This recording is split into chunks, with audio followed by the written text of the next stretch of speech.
जी हाँ, बढ़ते आगे और अब आपको बताते हैं कि प्रधानमंत्री पिछले 3 महीने में 7, अगर हम बात करें बनारस की, वो लगातार किस तरह से बनारस में एक के बाद एक उन्होंने दौरे किए और इन दौरों के बाद किस तरह की स्थिति वहां पर बनी, सियासी स्थिति बनी, वार पलटवार हुआ, वो भी हम आपको लगातार दिखा रहे हैं। अब आपको बताते हैं कि वो कब कब पूर्वांचल आए।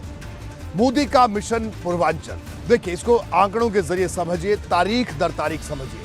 15 जुलाई को वाराणसी पहुंचे थे, यहां उन्होंने रुद्राक्ष कन्वेंशन सेंटर का उद्घाटन किया था, अगर 15 जुलाई की हम बात करें, और तब से यह सिलसिला लगातार आगे बढ़ रहा है। जी हां, 15 जुलाई की हमने बात की। इसके बाद 20 अक्टूबर की अगर बात करें तो 20 अक्टूबर को कुशीनगर पहुंचे थे, यहां उन्होंने इंटरनेशनल एयरपोर्ट का उद्घाटन किया था कुशीनगर में पहुंचकर, यह 20 अक्टूबर की बात थी। इसके बाद यह सिलसिला और आगे बढ़ता है, यानी 5 दिन बाद 25 अक्टूबर को सिद्धार्थनगर प्रधानमंत्री पहुंचे, यहां उन्होंने 9 जिलों में मेडिकल कॉलेज का उद्घाटन किया।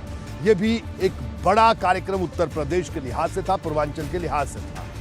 अब आगे बढ़िए, देखिए फिर नवंबर के महीने में वो 16 तारीख को सुल्तानपुर आए, यहां से उन्होंने पूर्वांचल एक्सप्रेसवे का उद्घाटन किया, जो काफी चर्चित भी रहा और कई तरह से सियासी वार पलटवार भी उस पर हुए। इसके बाद 7 दिसंबर को पीएम मोदी गोरखपुर पहुंचे, यहां उन्होंने एक और बड़ी सौगात दी। एम्स के साथ साथ कई विकास परियोजनाओं की सौगात उन्होंने दी।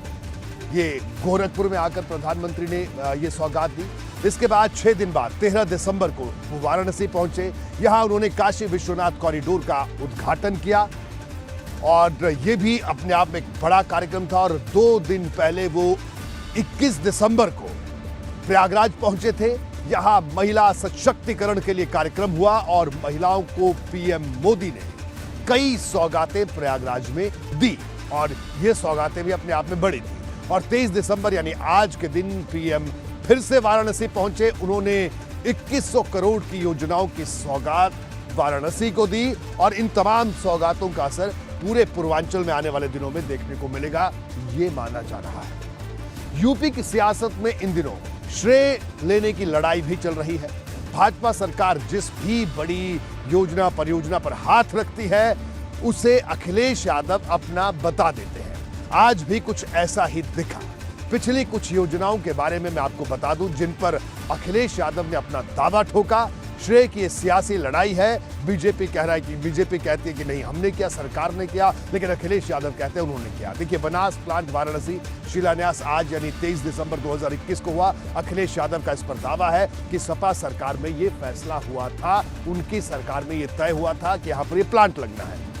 काशी विश्वनाथ कॉरिडोर उद्घाटन 13 दिसंबर 2021, अखिलेश यादव ने यहां पर भी दावा किया। उन्होंने इस पर भी यही कहा कि सपा सरकार के वक्त में अधिग्रहण शुरू हुआ था, क्योंकि वहां पर कई मकान थे, उनका अधिग्रहण होना जरूरी था, उसके बाद ही वो मुमकिन था। सरयू नहर परियोजना का उद्घाटन 11 दिसंबर 2021 को और अखिलेश यादव ने इस पर भी दावा किया। इस पर उन्होंने कहा कि सपा सरकार में 3/4 काम हुआ था, ये बात उन्होंने कही, यानी इस पर भी उन्होंने अपना दावा किया। गोरखपुर एम्स की बात करें, जो उद्घाटन 7 दिसंबर 2021 को हुआ, अखिलेश यादव ने यहां भी दावा किया।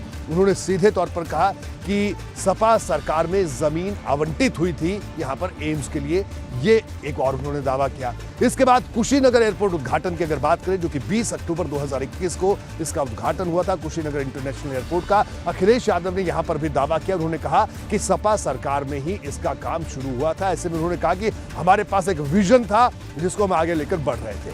पूर्वांचल एक्सप्रेसवे का उद्घाटन 16 नवंबर 2021 को अखिलेश यादव का इस पर भी दावा था। उन्होंने कहा कि सपा सरकार में नींव पड़ी, सिर्फ नाम बदला गया इस पूर्वांचल एक्सप्रेसवे का। और कानपुर मेट्रो का ट्रायल रन हुआ 10 नवंबर 2021 को। अखिलेश यादव ने इस मेट्रो के ट्रायल रन पर भी उन्होंने दावा ठोका और उन्होंने साफ तौर पर कहा कि सपा सरकार में ही इसका काम शुरू हुआ था। तो ये एक श्रेय लेने की होड़, या यूं कहा जाए श्रेय लेने की सियासत उत्तर प्रदेश की सियासत में आजकल